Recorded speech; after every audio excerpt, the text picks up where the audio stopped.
right, Yanique, let's get this going. I'm having such a hard time with your name, but I'm so excited to have you in here with me. For those of you listening to this, we just had a really fun conversation. You're in for a treat. Yanique has such a fun take on life, fun take on business, and really just an awesome energy. So Yanique, I'm excited to have you here. First off, say what's up to everybody, and then we'll dive in. Hey, everybody. Hopefully I don't say anything crazy. Yeah, let's talk about it. Just so you guys know, that's the thing she's most worried about. She's like, just don't make me sound crazy. Like, help me not sound crazy. I'm like, that's okay. Be crazy. That's our people are that way. We're all very laid back on this show, those who listen and those who participate in it. So Yanique, you've been in the graphic design space for a long time, and you've worked in corporate, you've had your own companies, you've done it. I really feel like you've run the ringer of graphic design. And there's kind of this, I would almost say, like, people are getting too hustle and grindy when it comes to graphic design. If there's a better way to say that, you'll have to let me know. But it's almost like it's only something that can be used as a gig. It can't be used as a real company. And you've really disproven that. Like, we've watched this over and over, because I mean, we've all hired, everybody who listens to this is going, oh yeah, like graphic design, I could hire somebody on Fiverr to do a little project, or like, Dear God. I could do it as like one-offs, right? But like, tell me about how you've been able to actually turn it into a real company. Because I mean, you're working, I'm not going to tell people your average client value, but guys, it's a lot. I mean, they make a lot off what they do. And so, Yanique, like fill me in. How'd you turn it into a real business? The first thing is, we make a lot because we give a lot of value, right? So we're not giving nothing, right? If you're coming from the place where you're like, well, I can just do this and I can like have somebody just knock this off on Fiverr, that's cool, right? But that's assuming that you, as a subject matter expert, are also an expert in graphic design and what converts and what works. You're not. Right. Graphic design is not a DIY job. Like, as much as like Canva, no shade to Canva, those are my people too, wants to convince you that you could do it all on your own, that takes away from the time that you need to be spending on building your business, on, getting to know your customer avatar, on actually honing in on the marketing message. Like, you don't need to be over here trying to figure out how to like fix layers and like what visual contrast actually work. No, like, give that to someone who's an expert in that, so you could do what you need to do to actually make your business better.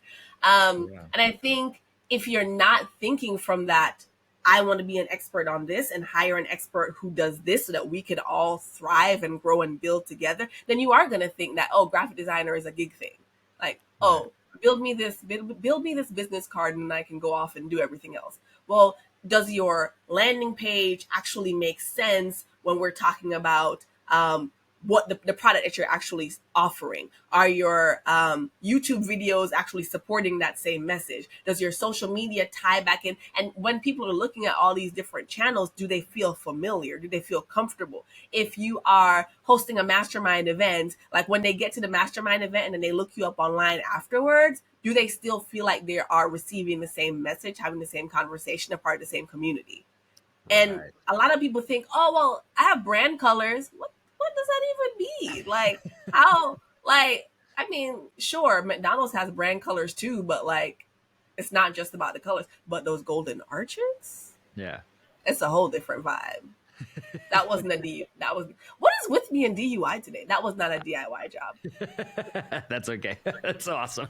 You actually had a really awesome point in there that I hope people will even read between lines. You made a really good point, but there are also some really good lessons learned in there, which is what you're talking about. Is that one of your killer differentiators is that it's not just one-off work. If you're feeling like, oh, I just need this graphic built, or I just need this, if it isn't part of the strategy and the story of the brand, what's the point in putting it out there? And I will actually even support this by saying, a lot of the podcasters we've worked with, they struggle with this a lot with their own brands, because they're, like you said, oh, I've got my brand colors, this represents me. And you're like, okay, but does it really fuel the brand? Does the content you're putting out actually tell the story and align with each other?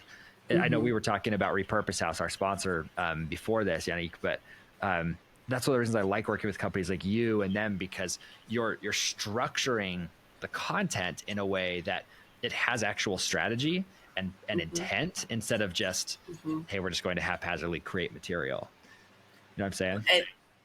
Absolutely, because that's something that people really, oh, we need graphics. Well, what does that even mean? Right. Actually, onboarded a client. Actually, I onboarded a client this morning. We're having a conversation, and she is a she has her own masterclass, but it's like specific for the events industry and like for event tech people.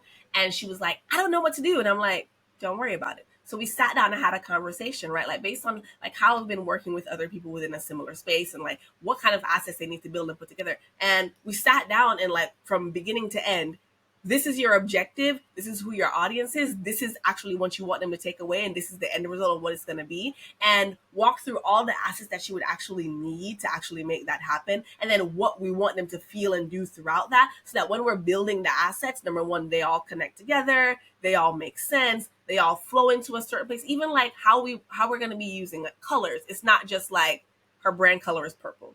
Sure, Right. I'm just saying purple right now because I'm trying not to point her out too much. But like how we're going to decide what colors are going to go throughout that process to invoke a very specific emotion at that different stage within her actual funnel, right? Like from before they decide to sign up for the course, once they're interested in the course, once they actually sign up for the course itself, once they're in there interacting, engaging, and then once they start getting results, so that they'll turn around and write her some cool testimonials that she can use to get more people, just like that client right there.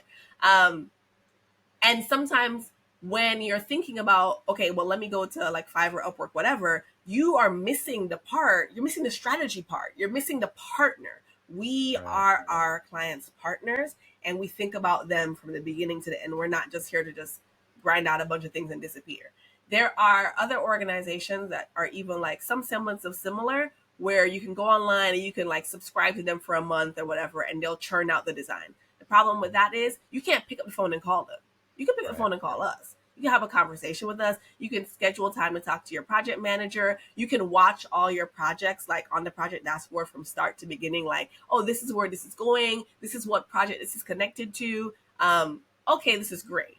And then you know that you're going to be supported by top-notch staff, because when we're sourcing our staff, we're not limited to a geographical location. We're like a 100% remote organization. I live in Wow. Jamaica. I like my flexibility. I like being able to travel.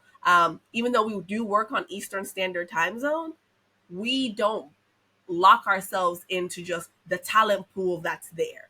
We are looking at people from like all the way from Seattle, Washington, all the way over to Manila, Philippines, and we're looking for the best of the best. And when we're bringing them in, it's not just about the interview. They're tested. Like some people kind of hate our test. They're like, why? Why do I have to do something? Like, well, if we're going to bring you in, we kind of need to know, like, you need to have the capabilities and the strength to do what our clients need the way that we do it, because how we do it isn't how everyone else does it.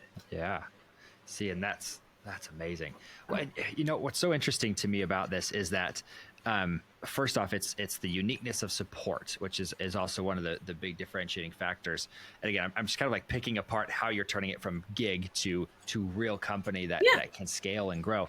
And I think the other thing, based off of what you and I were talking before, that was such a unique differentiator is the who and the how you're serving them, because you're not just coming at it saying, hey, we're going to make social media graphics. You're going, we're going to build this around you and events. Yes. Mm-hmm. Yeah. Because this is around events and real market, because if events are a main piece of their sales strategy, why would they not put a ton of money and flow behind that? Mm-hmm. Like, so yeah. A, how did you find that was an industry that needed served? And B, how are you finding them as clients? That's a great question. Oh my gosh, great story. So right now I'm president of this thing called the Graphic Artist Guild. But before I was president, I was like integrally involved in like programming and like advertising, whatever, all the different things within the organization. We were putting on a conference called Start Your Own Design Business Conference, and teaching people how to, create a thriving graphic design business. Yes, it was graphic arts business. And one of our sponsors was the National Trade Show Alliance. And I was like, why does the National Trade Show Alliance want to sponsor an event for graphic artists? And I mean, no one's saying no to the money, because they're like, oh, this is where we need to be. And I'm like, okay, cool. Yeah. And I sat down and I had a conversation with like the owner of the company, and I was like, what's up? And she's like, no, like we have a problem. Like our industry right now, the live events industry, is like really, really struggling with having talent, right? This is like 2020. We all know what happened there. We won't even focus on it too much. Their workforce significantly depleted. They were at like 60%.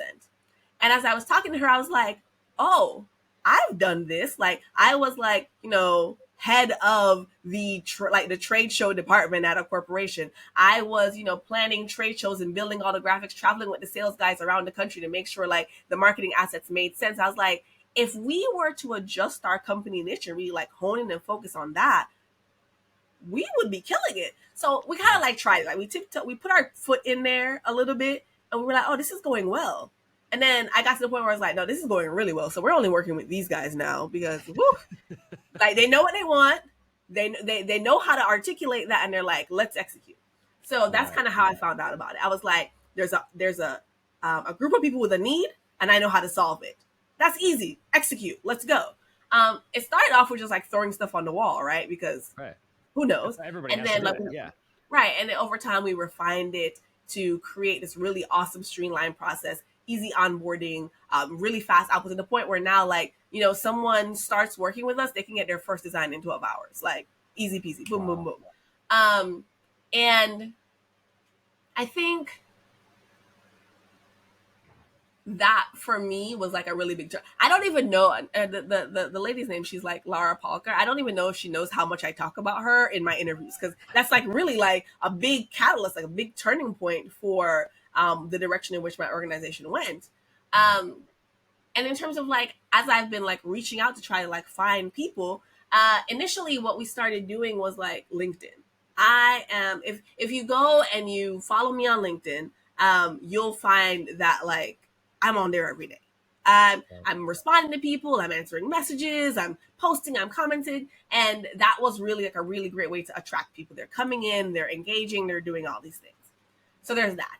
Then I started doing this podcast where I was interviewing corporate event planners and trade show marketers. Like those are my like those are my people.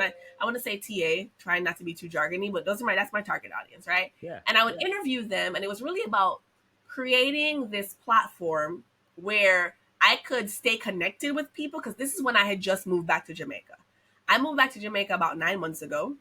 It happened when, my dad died and my brother got murdered and I was like losing my mind. Wow. I was like, I need to leave America because I don't even really feel safe right now. Like I just need to go. And I still knew I needed to be able to sustain myself and sustain my business. Like my employees are relying on me, right? Like it's one thing when I decide I'm good. And a whole different thing when you realize I'm good means that a lot of people can't eat. Right. And I was like, okay, the best way to do that, right, is to stay connected with people. How do you stay connected with people? Have conversations. How can you have conversations that apparently my calendar has decided that I should stop talking to you. But how do you have conversations with people that continue to be authentic and can still impact a wider audience? And I was like, okay, podcast, boom, do that.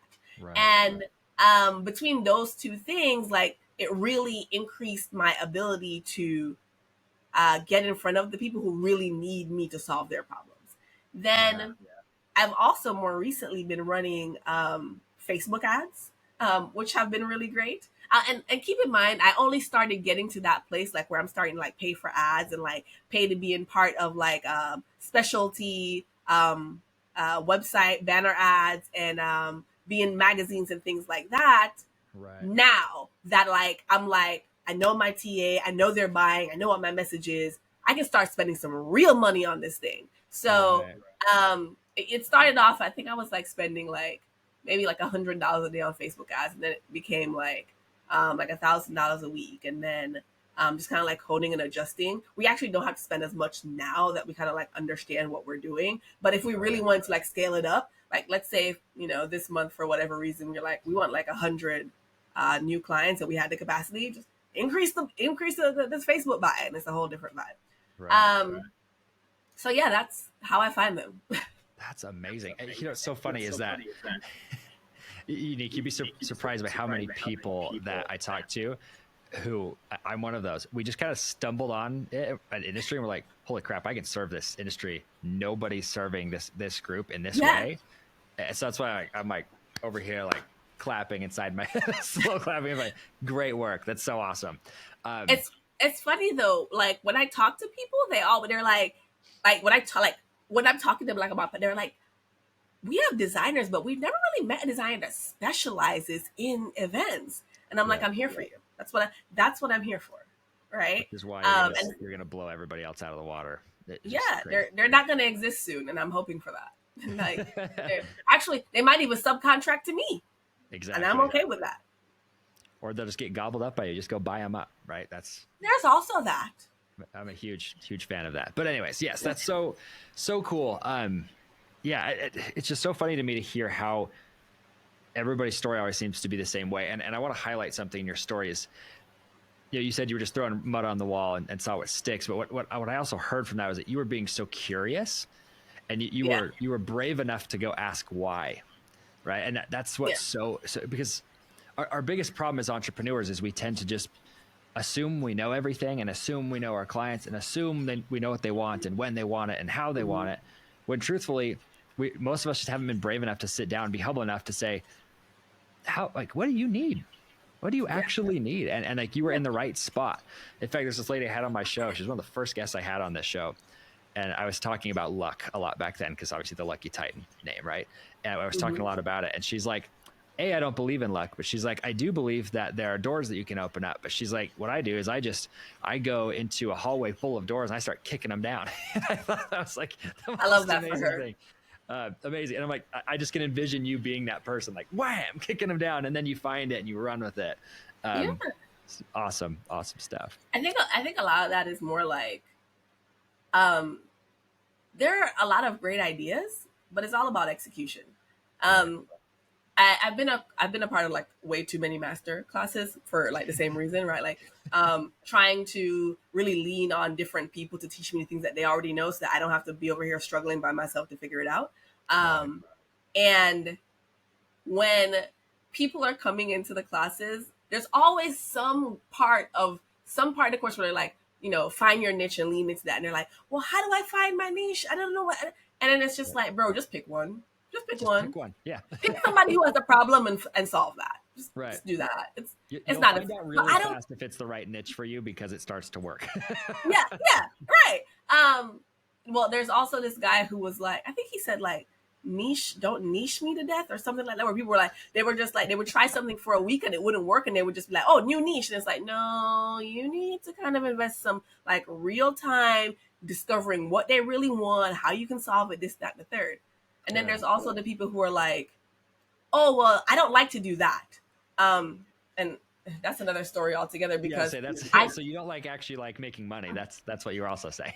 So the thing, right, is like, they're like, oh, well, this is what I want to do. And I was like, that's great.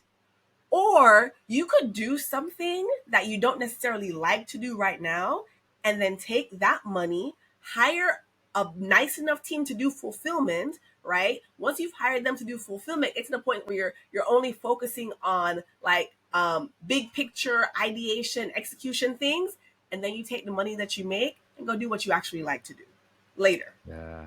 Like, it doesn't, you don't actually have to wake up every day going, I love picking up garbage, but you can be the person who knows how to pick up garbage really, really well, buy a couple trucks, hire some people to drive them, and execute, and then have a really great quality of life. Yeah. This is a really good interview, Yanique. I'm really enjoying this. I didn't think we were going to go this direction of knowing the TA, right? Or the ideal client, whatever you want to call it, right? But what I can tell you is like, your take on it is so unique, because you understand something that I think most people don't understand. Is, like you said, just pick one. What you're talking about is like picking a persona that you really like to be around, and then you just figure out what they need. Because truthfully, what you do and how you fulfill on it is almost virtually inconsequential. Yeah. Because it is. You're just the mind that's going to be tasked to solving their biggest problem, or not even their biggest problem, just a problem that they have, right? Yeah. So really cool. And Yanique, we're coming up to the end of the interview here, so I do have to end this before the hour, which is in 3 minutes, and I don't want to abuse your time. So let me ask you just one other question. So first off, for those of you who want to connect with Yanique and you say, hey, I've got a fantastic event and I want to leverage events to actually generate revenue, or like attending events, you need to go hire these guys. So it's YKMD. So it's the YKMD.com.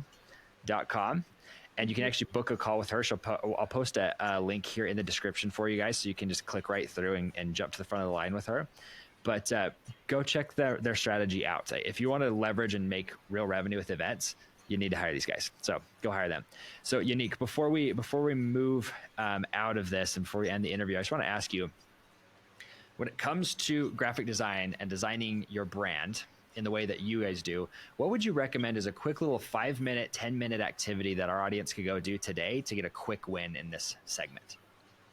Oh gosh, 5 to 10 minute activity. All right. Project management. Put together a project management board. I recommend Asana. Asana is what we use. I think you could definitely get this done in 5 to 10 minutes. Sign up for Asana. They have a free version. It's not a big deal.